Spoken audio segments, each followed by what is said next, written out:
I'd like to suggest that people are embracing non-faith as faith at a higher level at this point than they are embracing faith.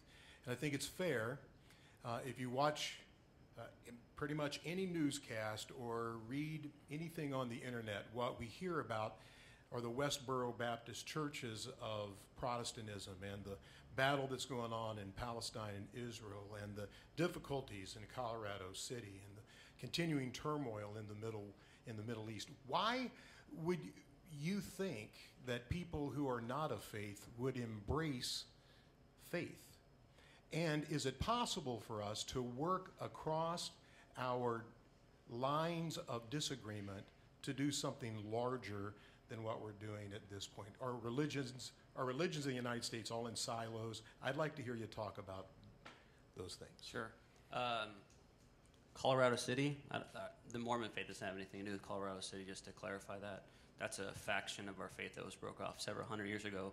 But notwithstanding that, the Mormon faith does have many challenges within itself and then also nationally and in the worldwide. But one of the things, to address your question directly and specifically, one thing that, our faith, Mormonism, has only been around for less than 200 years. These faiths have been around for centuries. And we're learning where we belong in the society, but one thing that we are doing is we are growing faster than any world religion worldwide. The only place that members of our faith aren't representing currently is in Iran and North Korea. There's only 2 countries in the world that doesn't have a member of our faith represented. And we talked earlier offline before we got here, and it was interesting to see how all our faiths kind of correlate and work together. Like you often see Christians, Jews, and Muslims as a triangle per se, and Mormons are kind of right in the middle. There's tenets of our faith that agree with every single one of these religions. We were discussing earlier how before ASU became the largest college in the United States for Muslims, BYU, the often known Mormon school, had that honor for several decades. In Jerusalem, we have a BYU on one of the hills in Jerusalem that's actually on Palestinian land, where students are required to take equitable amount of time in both Hebrew and Arabic. And then in the Christian world, obviously we believe that Jesus Christ is the Son of God and that he died for every man, all mankind's sins. So there's lots of different correlations between our faith.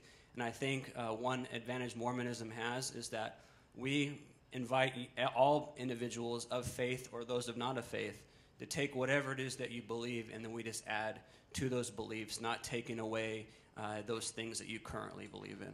I think, especially when we talk about the Abrahamic religions, they have so many similarities that people just probably would like to embrace because the way they have been brought up, that they had in their back schemata or the background of their minds that they had knowledge of those religions, and whoever who was brought up as a Muslim or a Christian or a Jewish person know of those principles of those religions, and that might be attractive to them to embrace those religions. I don't know if anybody would have a direct answer to that, but I think it also depends on their personal experiences and what they go through and what they think their needs in life in this world are. And I know, on the other hand, of those who were religious and are becoming less religious, as you said at the beginning. So it's a very personal matter that whether, as far as Islam, and we look at the 3 or the Abrahamic religions, we find all of the Quran claims that all of the 3 religions, Christianity, Islam, and Judaism, are incorporated in the Quran. And all of the prophets, entirely, almost all of the prophets that are mentioned in the Torah are also mentioned in the Quran. The prophets who are mentioned in the Gospel, the Bible, the Injil in Arabic, is also a reflection of the prophets mentioned in the Quran as well.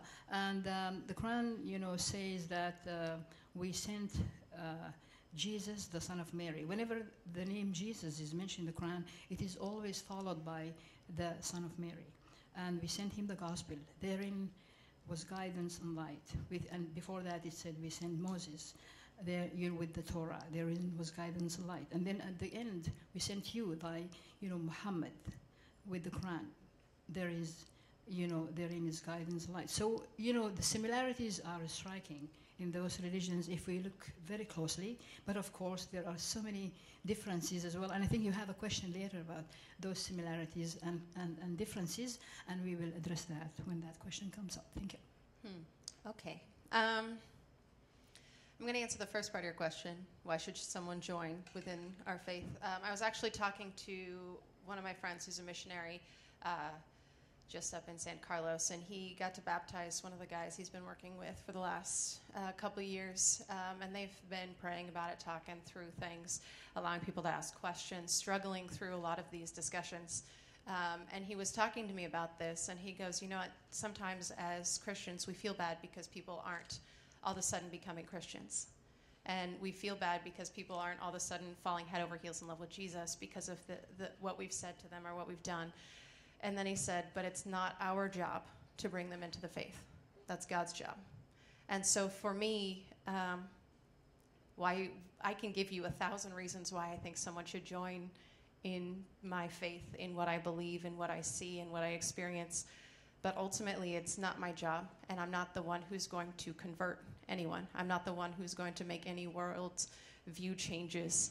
So for me, it's why should someone? Because God got their heart, and because God is pouring into them, and because God is doing something in them. And so I understand I'm up here as a pastor, so that was a super pastory answer. I apologize.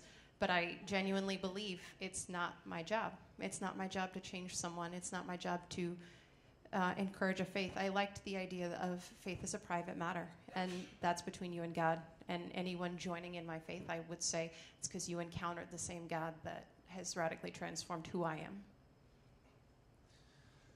So one of the major differences between Judaism and the other faiths that are represented here tonight is that Judaism is not a missionary faith. We do not seek out converts, and neither do we push them away. It says in the Talmud, which is the collection of the oral law, which goes along with the written law of the Torah, that the righteous among the Gentile nations have a share in the world to come, sort of in heaven, that is equal to the Jewish high priest. So we don't believe that somebody has to be Jewish in order to be saved or to have a portion in heaven, and so therefore there's no need to be missionary. Although we do believe in promoting the idea of what we call the Noahide laws, or the sort of basic tenets of ethical monotheism, many of which are encapsulated in the Ten Commandments. So again, we don't feel the need to go out and missionize, but we do believe it's important for people to find some way of finding God, and that there is a unity in the heavens. In other words, that God is one, but there is a multiplicity down below, that there are many paths to reach God. So we believe that Jews have a covenant with God, and that is the appropriate way for Jews to have a relationship with God, and that for other peoples there are other paths. What the former chief rabbi of the United Kingdom, Rabbi Jonathan Sacks, called the dignity of difference, and that is the approach that religions should have with one another. Neither the approach that there's only one way to God, exclusive of all others, or what some try to do, which is to smooth over all of the differences between the faiths. I do believe we are all worshiping one God, but there's, to say that there are no differences. There are real meaningful differences between the different faiths, but that there are multiple paths that are true in their own way. And so that, again, the dignity of difference is, I think, something that the Jewish faith has to, that message is something the Jewish faith has to offer.